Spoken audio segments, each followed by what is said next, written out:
Oi, Físio! Tá começando mais um Sessão Geronto e nesse quadro eu ajudo fisioterapeutas a terem mais segurança no atendimento de pacientes idosos e, consequentemente, se tornarem referência no atendimento também, isso, consequentemente, com a ajuda da gerontologia. E vamos hoje falar sobre 3 estratégias para que você possa, inclusive, ganhar mais segurança e, falando mais especificamente, 3 estratégias para você se tornar referência nesse atendimento de pacientes idosos, de pessoas idosas. Então, vamos lá. Só reforçando, eu sou a Renata Lima, para quem não me conhece, sou fisioterapeuta gerontologista e uroginecologista. Só voltando um ponto aqui, eu gosto sempre de contextualizar, né? E eu gosto sempre de pensar assim, algumas pessoas, elas gostam de perguntar assim, mas o que é referência? Porque ser referência em alguma coisa, na verdade, é muito subjetivo. Porque o que é, de fato, você ser referência na área de fisioterapia e gerontologia, no atendimento de pessoas idosas? Porque ser referência para mim pode significar uma coisa, ser referência para você pode significar outra completamente diferente, certo? De fato, a gente pode achar alguns pontos em comum. Por exemplo, ser referência pode ser você ter um domínio em relação à teoria de uma determinada área. Tá? E isso pode ser um ponto em comum para todo mundo. Então, você dominar a gerontologia, a ciência que estuda o envelhecimento humano. Então, isso é um ponto em comum sobre você ser referência. Ser referência é você, por exemplo, ter um título da especialidade de gerontologia, como, por exemplo, a Abrafig, a SBGG, enfim. Mas tem algumas outras características que são mais subjetivas sobre você ser referência. Então, exemplo do que seria mais subjetivo. Quando o paciente, ele te liga, por exemplo, porque ele tem você como referência e você é o profissional que, para ele, é a pessoa que traz para ele mais segurança. Tá? Então, não só você se sente mais segura pelo que o tratamento que você oferece, você não só se sente mais segura pelo que você sabe falar, pela forma como você lida com seus pacientes e os familiares que estão ao redor, mas você também você consegue. O paciente se sente mais seguro quando está com você ou quando fala com você. Então, isso também pode ser uma subjetividade de ser referência, tá? Então, tem alguns pontos em comum, mas tem esses pontos que a gente também pode relacionar, ok? Então, isso daí é um dos fatores que a gente pode relacionar com o que é ser referência. O paciente tem você como principal. Eu gosto também de lembrar de um termo que se chama top of mind. O que significa isso? Estar no topo da cabeça de quando uma pessoa lembra da outra. Então, por exemplo, um paciente tem você como top of mind. Se ele lembra de fisioterapia, ele lembra de você. Se ele lembra de envelhecimento, ele lembra de você. Se ele lembra de que, opa, eu tô com... Às vezes é até chato isso, né?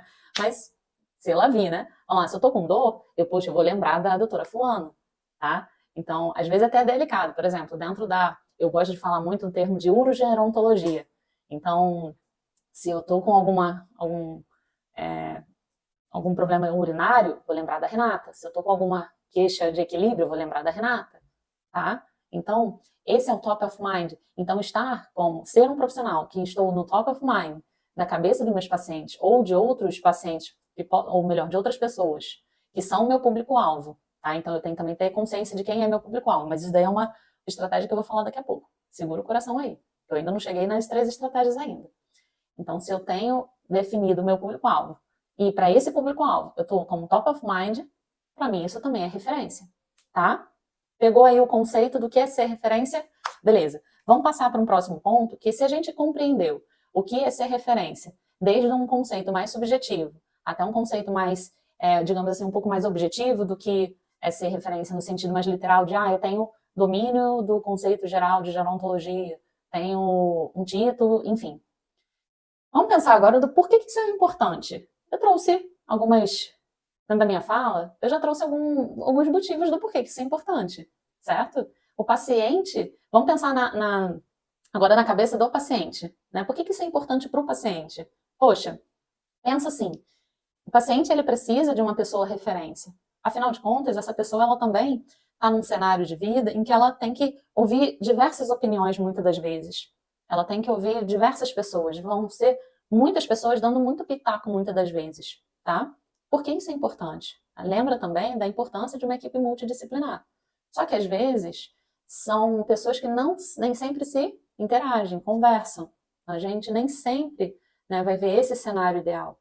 Então, ter um profissional que tem essa visão de interdisciplinaridade, que vai chegar com esse apoio, que vai conseguir fazer essa ponte entre os profissionais, e esse profissional se tornar essa referência para esse paciente, olha como é que para ele também é um benefício, tá? Então, para o paciente, olha como é que é importante você ser esse profissional do top of mind para ele, tá?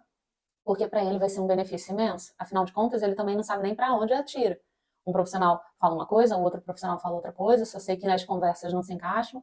Recentemente eu também atendi uma outra paciente que, de novo, o mesmo quadro de queixa.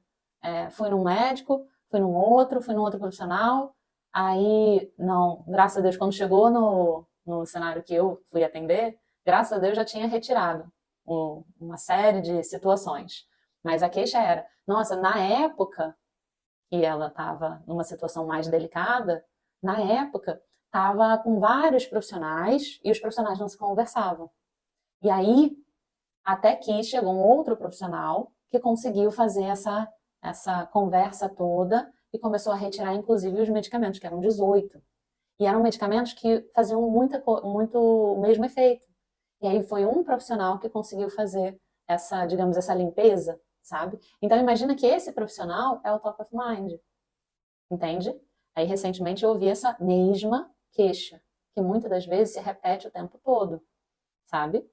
Então, para o paciente isso é muito importante, ter esse profissional que vai fazer digamos assim, esse meio termo, sabe? Essa ponte, seja você ou seja outro profissional. E, se possível, que seja você também estar em contato com esse profissional, e se, por exemplo, não, nesse caso eu já cheguei, já tinha acontecido essa limpeza, né? Então, por que eu não vou também entrar em contato com esse profissional? Aliás, inclusive, isso daí já é uma estratégia aí que eu vou falar lá na frente. Mas por que eu não vou atrás desse profissional, visto que ele, poxa, olha o bem que ele fez para esse paciente, tá? Então, tá acompanhando o benefício, ou melhor, a importância para o paciente? E para a gente, qual é a importância de ser o benefício para a gente? Eu já falei um tanto, né? Mas para a gente também tem uma importância da gente, lógico, tem N de importância para a gente, né? A nível de trazer mais segurança, mas tem a nível emocional, de que a gente está fazendo, de fato, o que a gente se propôs a fazer. Pode ser que lá no início da sua faculdade, lá no início da nossa faculdade, a gente não tinha tanta clareza do que a gente queria fazer na fisioterapia. Mas eu tenho certeza que no dia da sua formatura, no dia lá da colação de grau, você estava ouvindo, ou se dependendo de onde você esteja agora assistindo esse vídeo, digamos que você esteja ouvindo ainda não teve a sua colação de grau. Mas no dia que estiver ouvindo a colação de grau e estiver lá com a mão, ouvindo, no coração, ouvindo a nossa, oh meu Deus, a palavra me fugiu, mas o nosso juramento, e a gente tem dentro do juramento o que a gente se propõe a fazer, sabe? A nível de se propor a dar o nosso melhor, se propor a cuidar da vida das pessoas, a jurar que a gente vai não se colocar à frente dos outros sem se cuidar, tá? Mas é no sentido mais emocional da palavra, de dizer que a gente vai cuidar da vida do outro, tá? Também não é nível de fofoca, hein? Pelo amor de Deus. Estão pegando aí o que eu tô falando.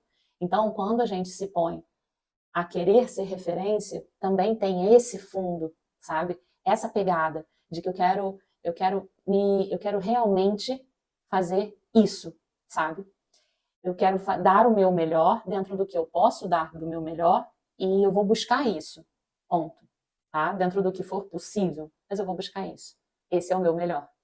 Então, essa busca da referência é essa. E aí, consequentemente, logo, na verdade, eu sempre falo que é segurança, na verdade você vai, consequentemente, trazer essa referência, se bem que quando você busca por ser referência, você também vai ter segurança, porque uma coisa leva a outra e uma outra coisa leva a outra, e assim por diante, tá? É uma consequência, independente de quem você está em busca, tá? Você quer ter mais segurança no seu atendimento, então você vai se propor o juramento.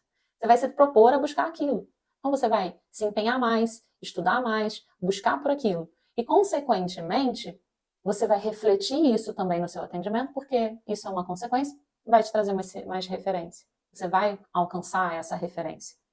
Ao mesmo tempo que, se você quer ser referência no seu atendimento, você quer ser a profissional referência nessa área, então você vai, consequentemente, transmitir mais segurança, afinal de contas, você vai estar buscando por esse conhecimento, você vai estar buscando por essa sabedoria, por esse domínio do que você está fazendo. Então, tá vendo que uma coisa leva a outra, consequentemente, tá? Então, tem um aspecto também muito emocional para a gente, como benefício, de acalentar o profissional que a gente almeja ser, e que muitas das vezes a gente já é, tá? Porém, a gente nem sempre reconhece esse profissional que já é, tá?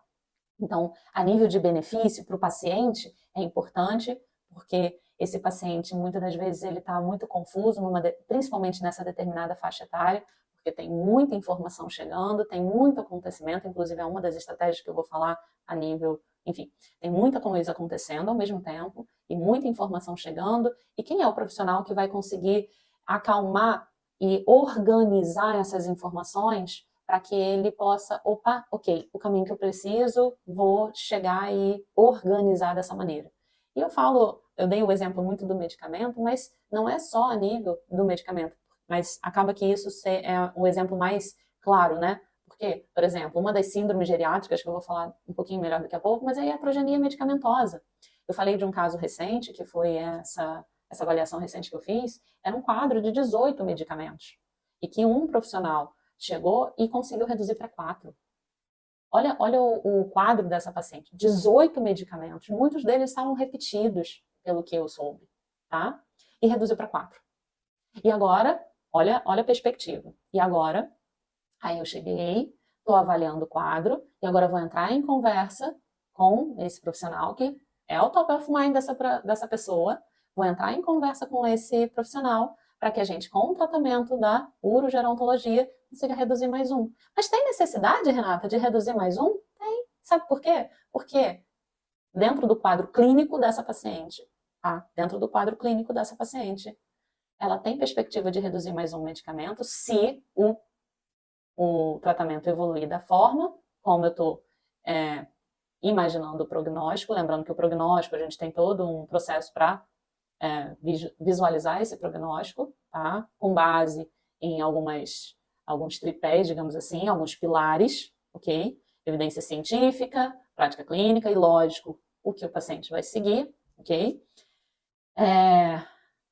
E aí a gente pode retirar, sim, mais um medicamento. Então, imagina, 18, reduz para 4, vai entrar com intervenção fisioterapêutica e vai para 3. Olha aí. Então, imagina você, e aí você entra também com essa conversa com esse profissional, que já é um profissional de muita referência para essa paciente, e aí você também entra como bom, espero eu poder servir também essa paciente como um suporte e reduzir mais ainda, entrar também como uma opção ali para ela, como um suporte para que, olha, estou te trazendo mais conforto, mais qualidade, já pensou? Então, e aí, isso te traz um vislumbre de é isso que eu quero? Então corre atrás disso, entende? Tá bom? Vamos continuar. Vamos lá. E aí agora, por onde que a gente começa, né? Vamos pensar agora por onde começar. Lembra que eu falei das 3 estratégias para a gente ter mais segurança, ser referência, enfim. Eu já trouxe várias prévias do que eu vou falar, né? Mas agora vamos entrar especificamente nessas 3 estratégias. Então, como começar? Por onde começar, né? A primeira coisa que eu vou falar, que eu já trouxe vários pitacos, o primeiro item é a gente ter um domínio, mas ter, a palavra às vezes domínio, eu gosto muito de falar, porque ela é uma palavra muito forte, porque se a gente ter um conhecimento do que está acontecendo nesse processo do envelhecimento, nesse corpo dessa pessoa, facilita em como a gente vai conduzir o nosso tratamento. Como é que a gente vai esperar? Vou dar um exemplo. Agora, recentemente, uma paciente foi picada por um escorpião, uma paciente de 93 anos. Então, a gente tem uma ideia de que quando um paciente é picado por um animal peçonhento, vamos lá, quando uma pessoa é picada por um animal peçonhento, ainda mais se tratando de um escorpião, né? Deus me livre e guarde eu seja picada por um escorpião, naturalmente já é algo muito doloroso. Lógico, você tem que correr para tomar um antídoto, uma anestesia, porque é extremamente doloroso, tem o veneno, né? Enfim. Então, você já tem que levar em consideração esse processo. Agora, vamos aos pontos. Quando se trata de uma pessoa idosa? Quando se trata de uma pessoa idosa em idade mais avançada, quando é que a gente fala isso? Dos super idosos, acima de 80 anos, no caso dela, acima de 90 anos. Quais são as comorbidades que ainda estão associadas nesse quadro clínico? Você conhece bem a sua paciente? Então, o que mais pode acarretar?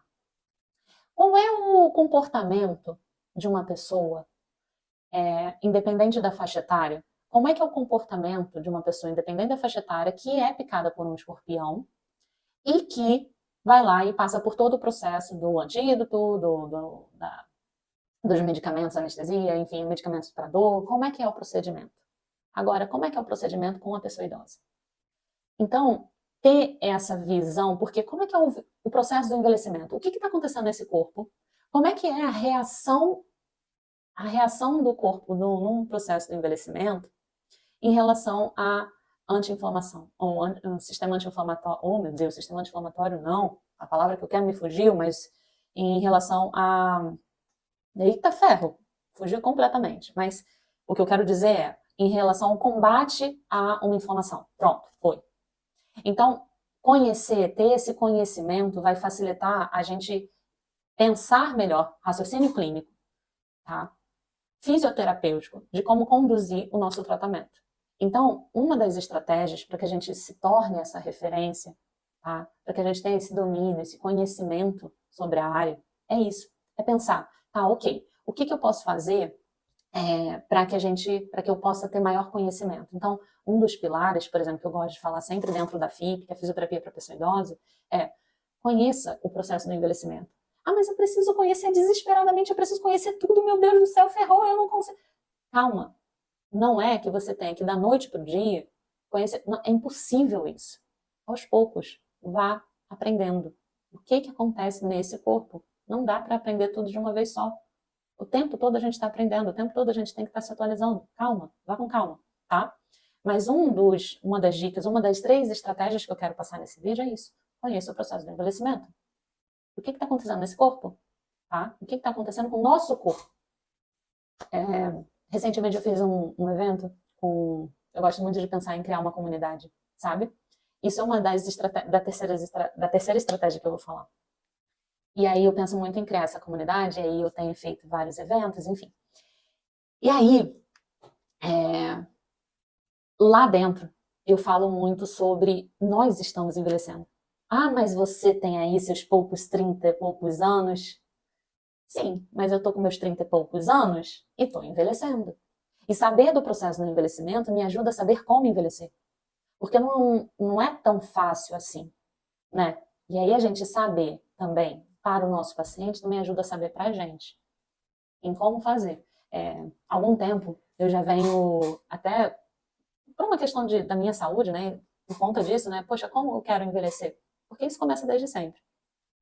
E aí eu venho, poxa, não me faz tão bem isso? Vou reduzir, ou vou cortar da minha alimentação. Poxa, vou praticar mais exercício, eu já não sou uma pessoa tão fácil de fazer exercício, mas, poxa, eu trabalho com envelhecimento ativo, por que eu não vou fazer, né?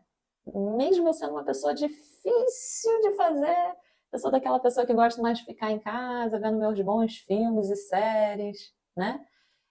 Enfim, então, eu preciso conhecer esse mundo, conhecer o processo do envelhecimento também me ajuda a entender que tem que fazer para Renata de amanhã, né? É verdade. Para eu não chegar amanhã e falar assim, é a idade, né? Não adianta falar, mas isso é culpa da idade. Não. Não me venha falar que isso é culpa da idade. Não, isso é o que a gente não fez ou deixou de fazer ou o que a gente fez. Tem dois lados da moeda, né? Ou melhor, são uma faca de 2 gumes, como a minha mãe gosta de dizer. É uma faca de 2 gumes. Ou é o que a gente não fez ao longo da vida, ou é o que a gente fez ao longo da vida que vai influenciar lá na nossa vida, fase lá da frente, no nosso envelhecimento mais acentuado. Tá entendendo? Dentro dessa estratégia ainda de conhecer essa teoria toda, nessa primeira estratégia ainda, não estou falando da segunda nem da terceira, ainda dentro dessa primeira estratégia, tem um outro ponto que eu gosto sempre de falar em relação a teorias, é você conhecer as síndromes geriátricas. Porque por mais que eu goste muito de falar assim, olha, gerontologia é uma ciência que estuda o envelhecimento humano, então o processo do envelhecimento é um foco muito voltado para a pessoa, não muito para a doença, mas ainda assim, conhecer as síndromes geriátricas, conhecer as possibilidades de doenças, conhecer as possibilidades de incapacidades, de disfunções, que essa pessoa tem mais prevalências, incidências, isso é importante também. Uma vez numa discussão amigável, tá? Discussão, ou seja, aquele papo que a gente precisa discutir para refletir, ok? Eu estava conversando e aí, nessa discussão, estava rolando o assunto de, poxa, a maioria do meio científico fala mais sobre os problemas, o que a pessoa idosa não consegue fazer, o que a pessoa tem de doença, do que fala, do que no meio científico. A discussão era essa. Do que o que a pessoa idosa consegue fazer. Então, era essa a reflexão. E aí eu fui e falei, mas a gente precisa falar sobre as limitações, as dificuldades, as incapacidades, as limitações, disfunções e incapacidades. Por quê? Porque se a gente não observar também isso, a gente não vai conseguir saber como tratar. Então é lógico que a gente vai focar na pessoa e, lógico, a gente vai também saber focar no que a pessoa consegue fazer. Porque a gente vai do que ela consegue fazer, ou manter, ou ganhar o que ela consegue. E não ficar focando no que ela não consegue. Lógico, tá? É importante você ter saber dosar isso. Combinado? Porém, a gente também precisa ter conhecimento sobre o que é possível que aconteça de doenças de maneira geral, tá? Porque se a gente não tiver esse conhecimento, a gente não sabe como evitar, a gente não sabe como prevenir. Se não há prevenção, qual é o risco? O risco é que mais e mais vezes essas pessoas tenham essas doenças, ou limitações, ou disfunções, enfim, incapacidades. E aí, consequentemente, o que isso acontece? A gente não tem um envelhecimento melhor. E se cada vez mais a população está envelhecendo, cada vez mais as doenças vão acontecendo. Então, por isso que também é importante que a gente compreenda. Então, não falar sobre o processo do envelhecimento e falar sobre síndromes geriátricas, entre elas, o que acontece, o que tem chance de acontecer, é importante. E dentro disso, tudo, saber como avaliar. E aí a gente vai para o seguinte ponto, né, que é a prática, ou seja, a segunda estratégia, que aí eu gosto de falar muito a segunda estratégia, na verdade, é o que mais dá medo. Porque o que acontece? Se a gente não pratica, a gente pode ter um conhecimento imenso sobre um determinado assunto. Mas se eu não ponho em prática, porque eu tenho medo, eu sei muito sobre isso aqui, mas eu ainda não botei em prática porque eu não estou me sentindo pronta. Não, eu ainda preciso estudar mais um pouquinho para então eu realmente começar. Eu ainda não tô pronta. Não, eu vou revisar mais um pouquinho o seu conteúdo, vou fazer mais uma revisão para depois eu começar. E aí, o que acontece? A gente se perde um pouco no tempo e às vezes perde o conteúdo que aprendeu, a teoria. Não é, muitas das vezes, uma questão de revisar todo o conteúdo, é praticar todo o conteúdo. Por que na faculdade a gente tem a teoria e os estágios? Porque o estágio é prática. Mas eu fiquei com tanto medo. Fica e vai ficar sempre. Sempre. Todo mundo tem medo. Eu me borro de medo o tempo todo. Vou ver uma coisa nova, aí eu vou botar em prática, eu fico, minha Nossa Senhora, é hoje. É normal. É natural. A gente vai ter medo, mas a gente precisa praticar. Por que a gente precisa praticar? Porque a gente precisa consolidar aquilo que a gente aprendeu. Porque senão fica só no campo teórico. E no campo teórico, por sua vez, é mais fácil, eu ia falar até mais chato, né? Mas também, às vezes, fica mais chato. Fica só no campo teórico, enfim. Mas é mais fácil de também se esquecer. Vamos lá. Seja sincera. Quantos assuntos você já esqueceu porque ficou só no campo teórico? Eu faço uma referência, agora tá assunto, você vai, não sei quando você está assistindo esse vídeo, mas provavelmente você vai lembrar que esse vídeo está sendo feito próximo do Divertidamente, Divertidamente 2. Mas aí, recentemente, eu vi o Divertidamente 1. E aí lá estavam os bonequinhos da nossa mente, talvez até mesmo neurônios, né? Apagando a memória de longo prazo, que é falando sobre, como é que era a cena? A cena era alguma coisa sobre apaga essas equações de matemática. Não, mas deixa as cenas do Crepúsculo. Gente, E aí, eu não sei se era crepúsculo que ele falava, mas era alguma coisa assim. E aí, apagando aquilo ali. Então, por quê? Você não tá colocando em prática, apaga. Aí foi lá para o abismo do esquecimento, alguma coisa assim. Então, se não pratica, esquece. Vai lá, memória de longo prazo. Adeus. Lógico, não funciona totalmente assim. Provavelmente, se você voltar a praticar ou dar uma relida, você vai lembrar, estuda de novo, vai lembrar. Mas é um processo um pouco mais lento para relembrar isso, entende? E aí, você vai perder todo aquele conhecimento que você demorou para já adquirir? Poxa, não, pratica, vai praticar, tá? E aí entra nessa parte da avaliação que eu estava falando. Você vai avaliar, precisa ver esse paciente de forma mais ampla, de forma multidimensional. Se você já está tendo um conhecimento, um domínio sobre o processo do envelhecimento, sobre as síndromes geriátricas, então veja esse paciente de forma ampla. A ciência que estuda o envelhecimento humano, que é a gerontologia, ela tem esse plus, digamos assim. Que é enxergar o paciente como um todo, não significa, em hipótese alguma, eu sempre falo isso, que você vai tratar o paciente como um todo, no sentido de que você vai ter que tratar ele de todas as áreas, ou que você vai ter que tratar esse paciente se metendo a besta de ir na área do coleguinha. Não, não tem nada a ver. Ou que você vai tratar neuro, respiratória, uroginecologia, ou ortopedia, ou não significa isso, tá? Mas significa que você vai ter uma visão mais ampla da saúde de maneira geral e que muitas das vezes você vai conseguir encaminhar, que você vai ser um profissional, que você consegue visualizar esse paciente de forma ampla, mesmo dentro da sua especialidade.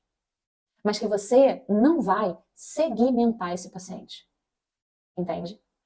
Como? Vou dar um exemplo. Dentro da uroginecologia, eu gosto de falar até um nome assim, que fica às vezes até mais fácil para o paciente entender, urogeronto, por exemplo, tá? Mas é raro eu usar esse termo, mas ultimamente eu tenho até gostado de falar urogeronto, pronto, acabou. Urogerontologia. Mas é um termo muito mais, digamos assim, não é um termo científico para valer, tá? É só um termo mais fácil de falar para eles, tá? Não é oficial. E aí, bom, se eu sei, vou repetir isso. Provavelmente, se você já viu algum outro vídeo meu, você pode já ter ouvido eu falando sobre isso. Se eu sei que incontinência urinária é um dos fatores que leva essa pessoa à queda, como é que eu não vou avaliar a queda desse paciente? Se eu sei que o equilíbrio pode estar prejudicado, como é que eu não vou também trabalhar equilíbrio? Ah, mas Renata, equilíbrio pode muitas das vezes também ser um déficit do sistema vestibular, reabilitação vestibular. Bom, ou eu gosto de reabilitação vestibular e também vou querer tratar reabilitação vestibular, mas aí, meu amor, isso é uma coisa minha, ou se você gosta também, vai atrás, tá? Agora, não, Renata, eu não gosto. E aí? Poxa, encaminha para um profissional que seja da área. Vou dar um outro exemplo. Tem a fisioterapia que é especializada em reabilitação ortóptica, que se chama. Se eu estiver errada, me corrija. Coloca aqui embaixo. Sou dessa especialização? Sei fazer? Não. Encaminha. Tem um profissional capacitado, tem um fisioterapeuta que é especializado. Entendeu? Ah, mas eu vou perder o paciente. Que isso? Não é assim que funciona. Entende? Então, você vai ter um domínio dentro da sua área, mas você consegue visualizar esse paciente como um todo, tá? É nesse sentido. Mas você só vai ter essa visualização, esse domínio do que você de fato precisa fazer, de fato que o paciente precisa, se você avaliar bem. E aí eu gosto muito de pensar aqui, para um bom tratamento. Como é que eu faço um bom tratamento, Renata? Para um bom tratamento, antes eu preciso de uma boa, obrigada, boa avaliação. Sem uma boa avaliação, a gente aprende muito na faculdade, não sei se foi assim contigo também, mas na faculdade é claro. Cinesioterapia é o carro-chefe cinesioterapia é o carro-chefe da fisioterapia, certo? Mas eu acrescento uma outra fala. A avaliação é o carro-chefe do tratamento fisioterapêutico, tá? Ou melhor, a avaliação é o carro-chefe da cinesioterapia. Escreve isso. A avaliação é o carro-chefe da cinesioterapia. Só que é mais amplo do que isso. Porque na avaliação você vai definir que tipo de tratamento, de que tipo de recurso, de técnica, de que abordagem você vai escolher. Então isso vai definir do seu know-how, né, know-how não, mas assim, da sua gama de recursos e técnicas, do seu currículo que você tem. E cada profissional é único, tá? Ou seja, sei lá, você tem uma rede de cursos que você fez ao longo da vida, e que te formou daquele jeito. Pronto.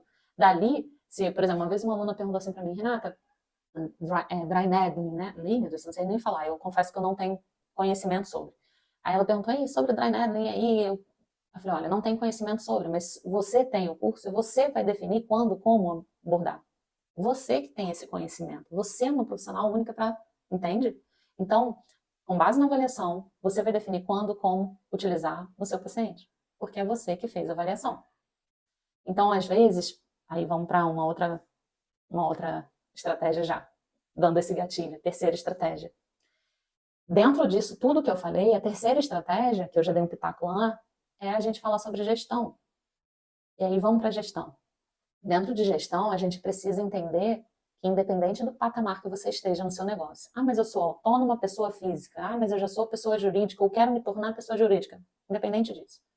Você tem alguns passos para seguir no seu negócio que é importante que você se veja como, ou melhor, você veja a fisioterapia como um negócio. Afinal de contas, você precisa captar paciente. Então, vou dar um exemplo sobre essa história de captar paciente. Vou lá, vou ter um Instagram, botar o meu negócio num Google Negócio. Aí vou escrever lá, eu faço ventosa, que eu faço massoterapia, sei lá, vou botar dry needling, vou botar todos os recursos, vou botar beta, vou botar todos os recursos. Para que o paciente vai ver aquilo dali? Às vezes o paciente nem sabe para que serve. E é o paciente que escolhe o recurso que você vai utilizar, entende? Então esse mini currículo, muitas das vezes, não necessariamente que atrai o paciente, porque não é o paciente que define o que ele vai fazer. Ai, exemplo. Ai, eu quero ir nessa fisioterapeuta aqui, porque ela faz esse negocinho aqui, ó. Aí o paciente chega em você e fala assim, ó, eu quero fazer isso aqui. Ele pode fazer? Ele tem alguma contraindicação? Ele tem indicação clínica para fazer? Imagina agora. Você vai, avalia, aí você vê que ele não tem. Imagina agora você para explicar. Ah, mas ele foi bacana, ele entendeu, tá tudo certo. Amém. E se não? Então é onde eu quero dizer que é na sua avaliação que você tem domínio para poder definir. Entende? E agora voltando para a terceira estratégia, que é de gestão, é onde a gente vem com esse pensamento sobre negócio. Então a gente precisa captar paciente. Não é pensar num cenário de que perdi paciente esse mês, a agenda vagou, agora eu vou captar. A agenda está cheia, não preciso captar mais. Que isso? Não, captação é contínua. Como captar? Onde captar? Qual é o meu perfil de paciente ideal? Lembra que eu falei isso no início do vídeo? Então, uma terceira estratégia importante para que a gente possa pensar o tempo todo como a cabeça de um negócio. Como organizar a nossa agenda? Como organizar as finanças? Você não faz as finanças da sua casa? Não faz o fechamento? Então, precisa fazer o fechamento também das finanças do seu negócio. Ah, mas eu não sou PJ. Tudo bem, mas você ainda assim precisa pensar nas finanças do seu negócio de fisioterapia para que ele cresça. Entende? E isso a gente não aprende. A gente não aprende isso na faculdade, infelizmente. Mas a gente precisa aprender na cara e na coragem, na raça, muitas das vezes, durante a nossa profissão, a nossa carreira. Então, isso é importante que a gente vá se desenvolvendo, tá? Para que justamente a gente desenvolva e fature com prosperidade. Por quê? Aí entra um outro ponto. Porque a gente quer fazer, quer se tornar referência, quer ter segurança. Porque a gente fez um juramento, lembra do benefício que eu falei, que também tem um benefício emocional? Porque a gente quer fazer com amor. Aquela história de eu quero fazer por amor, eu faço fisioterapia por amor. Não, com amor. Tá? Por amor também? Sim, tudo bem, mas com amor. Por que eu falo até às vezes por amor ou com amor?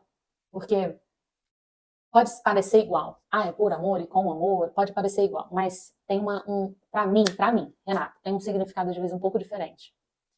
Porque com amor é porque eu quero fazer da melhor forma que eu puder fazer, dentro do que eu posso de melhor, lembra disso, tá? Tô dando o meu melhor dentro do que eu posso dar do meu melhor, lembrando que eu também preciso de um retorno. Afinal de contas, isso também é trabalho, ok? Eu amo o meu trabalho, amo o que eu faço, mas também precisa me trazer retorno. Então não é por amor, eu não faço totalmente de graça. Quando eu quero, quando eu posso, eu vou lá e trago o meu trabalho voluntário, porque eu também quero poder ofertar isso da melhor forma que eu posso. Mas eu preciso de um retorno, porque sem isso, eu não vou conseguir sobreviver. E aí? Aí eu vou me decepcionar com o juramento, com a fisioterapia, com a profissão fisioterapia, tá? Entendeu? Então, dentro dessas 3 estratégias, vamos recapitular. A parte teórica, ter esse embasamento, conhecer o processo do envelhecimento, as síndromes geriátricas. Segunda estratégia, puxando o link, né? Puxando o link disso, dessa parte teórica, vamos para a prática. Mas aí, prática, faça a avaliação. Pratique tudo que você aprendeu dentro dessa parte mais teórica de processo do envelhecimento, de síndromes geriátricas. Também pratique a avaliação, sabe? De você ter visto tudo que você aprendeu lá, bota a mão na massa. Vamos avaliar agora. O que você viu desse paciente? O que você captou desse paciente? O que você coletou desse paciente? Tá? Terceira estratégia, agora também vamos gerenciar isso. Gerenciar, lógico, também dentro do contexto de gerenciar esse paciente, mas gerenciar a estrutura do seu negócio. Tá? Mas independente de que tipo de negócio você tenha, ok? Mas gerenciar o seu negócio também é muito importante. Financeiramente falando e estrutura do negócio. Tá acompanhando? Estrutura no sentido de, por exemplo, organizar.